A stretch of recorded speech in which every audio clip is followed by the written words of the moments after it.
ఇప్పుడు నేను మీకు చూపించే ఇల్లు వచ్చేసి ఇల్లందు రోడ్లో అండి.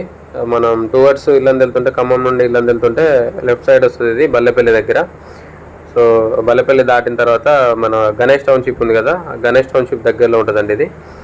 సో ఇది డిస్టెన్స్ వచ్చేసి మనకి ఇల్లందు మెయిన్ రోడ్కి వచ్చేసి ఇంటి దగ్గర నుంచి జస్ట్ ఒక 400 మీటర్స్ ఉంటుందండి ఎగ్జాక్ట్లీ వాకబుల్ డిస్టెన్సే. ఖమ్మం కొత్త బస్ స్టాండ్ వచ్చేసి ఎగ్జాక్ట్లీ 5.5 కిలోమీటర్స్ ఉంటుందండి. ఇప్పుడు కొత్త గ్రీన్ఫీల్డ్ హైవే పడుతుంది కదా, అమరావతి టు నాగపూర్ హైవే పడుతుంది కదా, ఆ హైవేకి జస్ట్ ఒక 1 కిలోమీటర్ ఉంటుందండి ఇక్కడ నుంచి. ఇది పడమర ఫేసింగ్ హౌస్ అండి. సో దీనికి కొలతలు వచ్చేసి 27 ఫేసింగ్ 50 లోతు అండి. టోటల్ వచ్చేసి 150 గజాలు.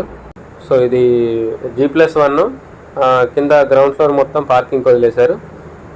పైన వచ్చేసి డబుల్ బెడ్రూమ్, హాల్, కిచెన్, 2 బెడ్రూమ్లు కూడా అటాచ్డ్ బాత్రూమ్ ఉంది. Back side common bathroom.